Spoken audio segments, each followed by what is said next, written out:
Russia imported goods for military equipment with a total value of almost 450 million euros from the EU in the first 9 months of 2023. Despite sanctions, the rest of the imports went through Turkey, the United Arab Emirates, Serbia, China, as well as states neighboring the Federation, Uzbekistan, Kazakhstan, Kyrgyzstan, Armenia.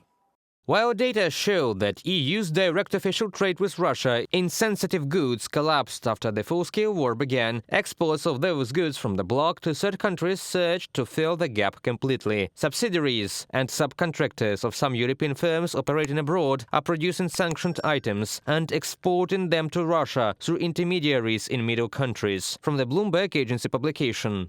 Russian banks, metallurgical coal transport enterprises. On the eve of the second anniversary of Russia's full-scale war against Ukraine, the United States imposed export restrictions on 93 companies, 30 of which are not from Russia. The list includes 8 enterprises from China, 16 from Turkey, 4 from the UAE, 2 from Kyrgyzstan, and 1 each from India and South Korea. The 13th package of economic restrictions of the European Union, also adopted on February the 23rd, including companies from India, Sri Lanka, China, Serbia, Kazakhstan, Thailand and Turkey, those that helped Moscow in its anti-sanctions fraud.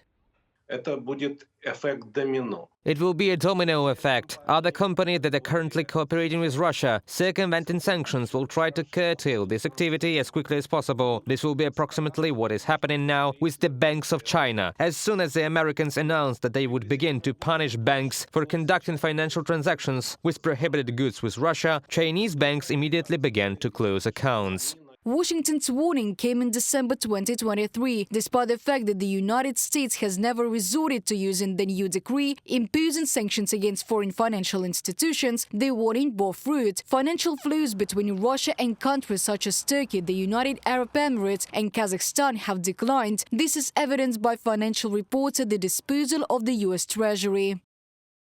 I have seen a significant difference in terms of financial flows that have been transactions, potentially being blocked by institutions. They are taking a more cautious approach with regard to doing any business with Russia, which is exactly what we wanted. And these were large banks, who knew that they were in focus and wanted to make sure they're on the right side, because ultimately for them, even though they may do some business with Russia, it pales in comparison to the amount of business they do with the United States, or the business they do in dollar. Wally Adeyemo, United States Deputy Secretary of the Treasury, in an interview with Reuters. The refusal of foreign companies to cooperate with Russia will not only deprive it of the opportunity to use some grey input schemes, which means it will not receive enough elements of military equipment necessary to continue the aggression against Ukraine. This will also reduce the variety of products on the shelves of supermarkets and hardware stores. Thus, 3 leading Western manufacturers of consumer electronics will close their lost stores in Russia. The companies will sell off their remains and finally leave the market of the aggressor country.